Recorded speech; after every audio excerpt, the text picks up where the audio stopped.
savez, des fois, ma femme et moi, quelquefois, allez, on n'a pas toujours le moyen de faire un voyage. Alors, des fois, je viens d'un voyage missionnaire et je reviens. Et tout ce que je dis, écoute chérie, je vais venir 3 jours avant la date que j'ai donnée. Je passerai quand même 2 nuits à Kinshasa. Je dis, ok, qu'est-ce qu'on fait? Je dis, non, on va louer, on va aller dans un hôtel, je serai dans tel hôtel, loue l'hôtel, prépare l'endroit. Quand j'arrive, est-ce qu'on peut se reposer un peu de ces 4 personnes qui tourmentent notre vie? Quand tu es venu dans ma maison, tu es venu seul et tu as amené ces 4 gens qui sont en train de nous rendre la vie difficile. Est-ce qu'on peut se reposer un peu de coco, après j'ai pu entrer? Et on arrive, et je suis déjà keen, je suis déjà rentré. On trouve un endroit, on va se reposer, on fait 2, et ça fait du bien de se réveiller le matin par toi-même. Quand j'imagine que mon père nous a eu comme ça jusqu'à 12, 13, ils sont très forts. J'ai encore la mémoire des jours où je suis allé dormir parce que j'avais peur et que mes parents devaient me prendre dans leur chambre. Et je me suis rendu compte de combien de matchs j'ai fait foirer en allant comme ça à l'improviste.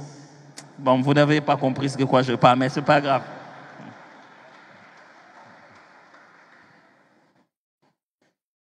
Je commence à comprendre quand on me disait « Rentre seulement, dors, va seulement ». Bon, c'est pas grave. J'aimerais d'emblée vous dire que par manque d'intentionnalité, une relation se meurt à petit feu. Si on n'est pas intentionnel, si on ne les fait pas en connaissance de cause, la relation est en train de mourir. J'insiste parce que chez nous au Congo, on pense qu'à force de rester ensemble, à force d'être au même endroit tous les jours, la relation s'est bâtie. Et je me demande, des jeunes garçons sont allés demander la main comme ça aux jeunes filles. Sœur, littéralement dire, tu vois, moi je t'aime beaucoup, je veux juste qu'on se fréquente régulièrement. La fréquentation régulière n'est pas censée produire le mariage. Mes frères et sœurs, se rencontrer tout le jour, ça ne suffit pas pour rendre une relation stable et solide, transformatrice. Non. Il faut poser des actes en sachant que je le fais pour qu'on se rapproche. Il n'y a pas une relation qui meurt facilement par manque d'intentionnalité comme le mariage. On bâtit les mariages par intentionnalité, mais on ne veut pas les maintenir par intentionnalité. Aujourd'hui, on va finir la chorale. Aujourd'hui, à la fin de la chorale, moi-même, je vais la raccompagner. Ce jour-là, tu as déjà prévu l'argent en poche. À la fin, on dit, oh, mais je peux te raccompagner ici. Des fois, on enlève les gens, on va les... Mais tu es en train intentionnellement de placer quelque chose. Demain, tu l'appelles, dit, je ne t'ai pas vu à la répétition, est-ce que tu es malade? Je vais passer par chez toi pour voir comment tu es intentionnel. Dès que tu as eu ta bras à la maison, elle est là.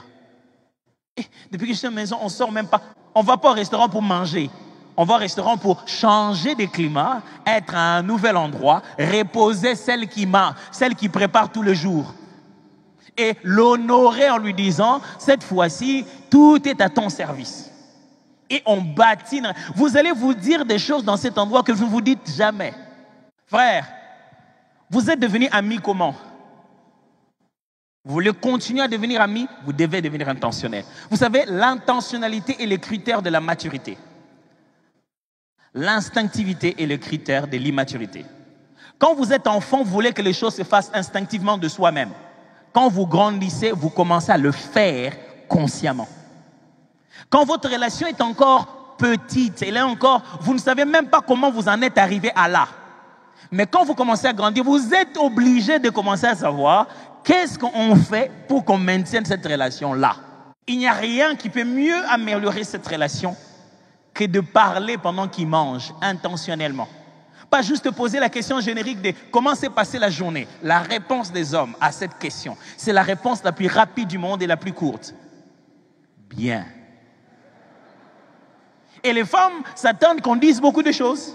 Ils disent, ah, bien seulement. Les hommes résument. Ils disent, mais bien sûr, c'est bien passé. Tu as fait quoi? J'ai travaillé et j'ai fini. Là, les dames sont là.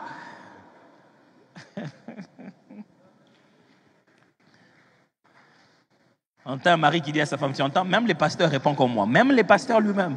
C'est dans la nature des hommes, moi aussi j'ai trouvé ça. Qu'est-ce qu'on peut faire intentionnellement dans des relations? 1.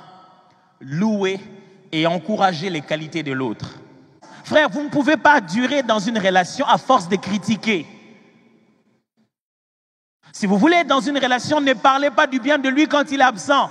Dites-le lui à lui-même. Mon ami, tu sais ce que j'apprécie en toi, c'est que tu es un homme ponctuel. Mon frère, tu sais ce que j'aime beaucoup en toi, c'est que tu es quelqu'un qui honore sa parole. Une relation est stable quand on sait clairement louer et encourager les qualités de l'autre. Vous savez, dans ma vie, j'ai appris que c'est important de faire des compliments aux dames. Leurs cheveux, leur tenue du jour, il faudra le dire d'une certaine manière. Parce que si tu dis, hey, aujourd'hui tu t'es bien habillé, elle va te dire, donc hier j'étais mal habillé. Les frères, il faut que je vous coache dans ces choses-là, franchement. Si vous ne voulez pas faire de l'abattoir, c'est... J'ai appris quels sont les genres de compliments que les hommes aiment qui sont différents de ceux des femmes. Les hommes aiment qu'on parle de leur qualité, de leur caractère. Les hommes aiment la gratitude. Il va donner l'impression que non, c'est rien, c'est grave. Mais ça lui fait du bien qu'on lui ait dit merci. Apprenez à encourager et à louer les qualités des autres. C'est comme ça qu'on bâtit une relation stable. Avant de commencer à donner des qualités ou quoi que ce soit dehors à qui que ce soit, posez-vous la question, ceux qui sont en relation avec moi tous les jours, est-ce que je leur ai déjà dit ça? Vous savez, la pelouse est toujours verte de l'autre côté. Hein? Ah, mon frère, vraiment, votre papa, en tout cas, Monsieur Blonsky, vraiment, ce que vous faites avec vos enfants, vous êtes un père exceptionnel. Je vois comment vous les aimez. Mon père, à moi, il n'a même pas le temps de me voir le matin quand je pars. Je pars en classe, il est en train de dormir, il ne me vient même pas me saluer. Je vois comment vous saluez vos enfants avant de partir. Le père de ton collègue est chômeur. Il a tout le temps de se réveiller tôt le matin. Ton père à toi, il travaille dans le warehouse, il porte des choses lourdes. Il est sentinelle quelque part, il ne dort pas. Il ne dort pas pour que tu ailles à l'école. Tu veux aussi qu'il se réveille, même quand il peut un peu dormir. Et tu veux le comparer par rapport au père de l'autre. Lui qui paye ton minerval difficilement. Et tu penses qu'il n'est pas papa, parce qu'il n'a pas fait comme le père de l'autre. Et c'est au père de l'autre que tu vas dire, vraiment vous êtes un bon père, je voudrais bien avoir un père comme vous. Arrête-toi, va commencer ne fût-ce qu'à dire merci. Pas à papa, au payeur du minerval alors. On te dit, oh toi payeur du minerval. Si tu penses qu'il n'est pas bon père, va dire à ce père de minerval qui dort comme un chat fatigué le soir parce que c'est pour toi qu'il le fait. Une relation devient solide quand on sait louer les mérites. La gratitude. Il n'y a pas des gens qui souffrent d'ingratitude comme des femmes. On a l'impression que leur travail ne vaut rien. Quand on rentre à la maison, on leur demande plus ce qu'elles ont fait qu'on ne vient pour les encourager. Vous savez, avant, quand je revenais chez moi, dès que j'arrivais, ma femme démissionnait. Donc, c'était remise et reprise. Dès que j'arrive, chérie, prends le bébé, moi aussi, je suis fatigué. Attends, je lave les fils que les mains. Et mon cœur montait comme ça, dit, vraiment, je viens du travail, on me laisse même pas un peu me reposer. Et une fois, je suis resté avec les bébés et les enfants toute la journée. Dès qu'elle est arrivée, je lui ai donné tout de suite. J'ai compris pourquoi elle me donnait tout le temps. Rester avec des gens qui disent, il reste pas, on est sur des chaises, chacun a sa chaise. Mais à un moment donné, tout le monde vient rester sur ton corps. J'ai dit, Bambanga Vincent, est-ce que chacun ne peut pas s'asseoir? Et quelqu'un a vécu ça de 8h jusqu'à 21h quand je rentre. Vous croyez qu'il n'a pas envie d'abandonner un moment et de se faire accompagner? Et quand j'arrive, j'élève notre Wonder Woman, notre super-héroïne de la maison. C'est elle qui maintient cette famille. Elle mérite que je fasse quelques 5 minutes, 10 minutes à peine. À peine je peux faire, je dis, allez les amis, tout le monde, on arrête de déranger maman. Tu n'as pas demandé grand-chose, un peu de reconnaissance. Non, pasteur, moi je me dis, un jour, j'achèterai un bateau à ma femme. Non, achète d'abord un bonbon. Ne fût-ce qu'un bonbon le soir avant d'acheter un bateau. Quand nous sommes en relation, le but de Dieu, c'est que chacun de nous soit une image, un moyen, un signe pour révéler qui il est. Écoutez-moi bien, si vous voulez vivre dans vos relations qu'avec les gens qui sont exactement comme vous manquez de découvrir ce que Dieu est et que vous n'avez pas encore découvert dans votre vie.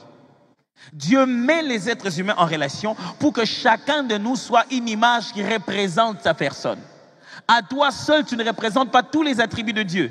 D'autres personnes que tu rencontres au travail, à l'école, tes enfants, tes parents, ils ont quelque chose de Dieu que Dieu aimerait révéler et il veut le présenter à travers cette relation. Chacun de nous reflète pour l'autre l'image claire que Dieu veut nous révéler. Il y a des choses que Dieu te dira la nuit, d'autres qui te dira par un prophète, d'autres que tu écouteras dans une prédication, mais d'autres que tu n'entendras qu'à travers tes amis, tes collègues, tes parents, les gens avec qui tu es en relation. Ces gens-là sont une image de Dieu, c'est Dieu qui te parle. Si Dieu peut parler à travers un animal, à combien plus forte raison les êtres humains que tu es en train de voir? Apprenons à écouter et à voir Dieu dans les relations que nous avons. Nos enfants, de foi, ils viennent nous dire ce que Dieu nous a dit. Vous savez, quand je réfléchis sur les enfants et la famille, ça me fait toujours rire. Quand vous regardez la famille, quand vous regardez ce que nous sommes, les enfants, la Bible les appelle un héritage. Les fils sont un héritage du Seigneur. Quand j'étais en train d'étudier ces textes, j'étais très ébloui. C'est comme si Dieu disait, voilà, ce qu'on appelle un héritage, c'est ce que j'ai eu moi-même avant. Je te le donne maintenant. C'est à ton tour. Qu'est-ce que Dieu a eu avant pour qu'il nous le donne comme en son tour? Je crois que c'est la paternité. Les enfants sont l'héritage paternel. Dieu te donne des enfants spirituels, tes cousines, mais des gens encadrés avec un seul objectif. Il te dit, moi je suis papa, je suis père. Maintenant, essaie un peu de devenir père pour que tu vois qu'est-ce que ça veut dire. Mais ces enfants nous révèlent quelque chose de Dieu. Quand je le regarde, je comprends un message de Dieu. Dernièrement, ma femme était malade. J'ai vu Roland venir, elle a touché par les joues là-bas, elle a regardé comme ça. Et il a fermé les yeux et il a prié. Il a prié pour sa maman, de bout en bout. Ce ne sont pas parce que ce sont des enfants, ce n'est pas parce qu'ils sont plus petits qu'ils ne peuvent pas être l'instrument de Dieu et l'image par laquelle Dieu veut te corriger ou te rappeler quelque chose. Dans toutes tes relations, pose-toi toujours la question, qu'est-ce que Dieu veut m'enseigner à travers cette personne? Veut-il m'enseigner de la patience? Veut-il m'enseigner de la longanimité? Veut-il m'enseigner quelque chose? Les gens qui sont autour de toi sont un enseignement de Dieu. Quand Dieu nous met dans des relations, c'est parce qu'il veut développer bien notre caractère. Il veut nous rendre mûrs et matures. Souvenez-vous, mes frères, nous n'entrerons pas au ciel parce que nous avons obtenu. Nous entrerons au ciel parce que nous sommes devenus. La foi chrétienne n'est pas une foi d'acquisition, mais une foi de transformation. Jésus ne viendra pas nous chercher parce qu'on a eu toutes les bénédictions. Jésus viendra nous chercher parce que nous sommes devenus comme lui. On a atteint l'état d'homme fait à la stature parfaite de Jésus-Christ. Et pour nous faire devenir, Dieu nous met dans les relations. Si tu me dis que tu vas vivre en retraite, loin de tous les êtres humains, pour apprendre ce qu'on appelle l'intégrité et la loyauté, c'est un gros mensonge. Tu es loyal à qui? Est-ce que tu as déjà goûté à ce qu'on appelle la trahison, mais tu as gardé ton cœur plus que tout? Pour apprendre les caractères qui est en Dieu, les épreuves sont dans la relation sociale. Est-ce que quelqu'un me comprend? L'homme parfait maîtrise ses émotions et contrôle sa langue. Il a en lui les sentiments qui étaient en Christ. C'est comme ça que la Bible dit, Jacques chapitre 3, verset 2. Il dit, il nous arrive de commettre des erreurs. Mais si tu vois quelqu'un qui sait maîtriser sa langue, c'est qu'il sait maîtriser tout son être. Le sens de nos relations, c'est pour que tu apprennes comment on parle, qu'est-ce qu'on dit, de quelle manière on les dit. C'est de l'égoïsme que de dire, moi je parle seulement comme ça. C'est-à-dire que tu t'en fous complètement de ce que tu peux faire comme, ce que tu peux causer comme dégâts chez les autres. Si tu as une parole qui sort avec douleur, le pasteur Roland aime dire, celui qui est blessé, blesse. Si tu sors des paroles avec douleur parce que tu es blessé, sache que ça va te faire blesser. Et tu n'auras de joie que quand l'autre se sent mal. Et ça, ce n'est pas chrétien. Si tu lui fais sentir comment tu avais mal, ça s'appelle de la vengeance. Et ce n'est pas chrétien. C'est à l'Éternel qu'appartient la vengeance. Mais si tu es dans aucune relation, ne crois pas que tu es un homme parfait. Ne crois pas que tu grandis à force de n'avoir personne autour de toi. C'est pourquoi on est surpris. Quelqu'un qui allait au boulot, qui a grandi, qui a fait des grands diplômes, il est entré dans une relation. Ça fait à peine 6 mois qu'il est dans les mariages. Il commence à vouloir parler des divorces. Non, pasteur, moi je ne saurais pas. Vraiment, cette femme me contrôle. C'est ça une relation. Tu n'avais pas grandi. Le mariage, c'est pour des personnes qui ont grandi, qui ont bâti les caractères. Le mariage, ce n'est pas pour répondre sur Facebook. Le plus beau mariage, c'est pas le plus bel événement. C'est celui qui dure et qui reste ensemble. En entrant ici, je voyais le docteur Ilunga et sa femme. Je le regardais en train de se tenir et entrer. J'ai dit, ça fait 30 ans que vous vous tenez toujours comme ça. Le dimanche passé, on a dit qu'ils ont 30 ans de mariage. Ça fait 30 ans qu'ils se tiennent comme ça. C'est pas parce qu'ils ne se sont pas battus, c'est pas parce qu'ils n'ont pas eu de problèmes, c'est pas parce qu'il n'y a pas eu d'incompréhension, c'est pas parce qu'ils ne se sont pas pardonnés, c'est parce qu'ils ont grandi suffisamment pour rester avec quelqu'un sur le même lit pendant qu'on est fâché sans le tuer.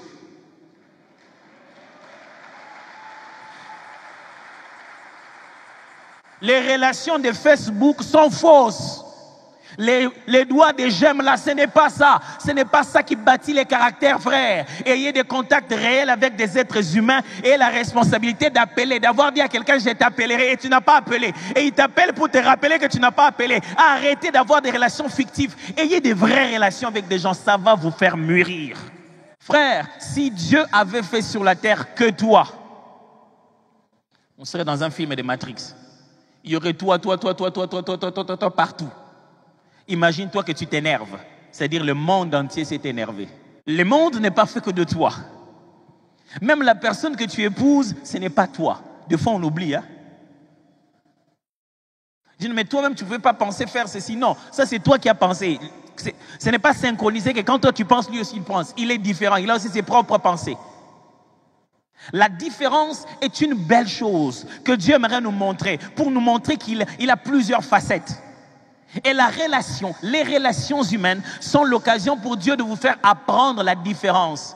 La beauté de la vie. Vous devenez capable, vous devenez mature dans la vie quand vous savez acclamer comment les autres font les choses que vous ne savez pas faire. Vous savez rester avec eux parce qu'ils arrivent à des niveaux que vous ne pouvez pas arriver. Vous savez vous accrocher d'eux parce qu'ils atteignent des objectifs que vous ne pouvez pas atteindre. Et vous êtes heureux de ce qu'ils soient différents.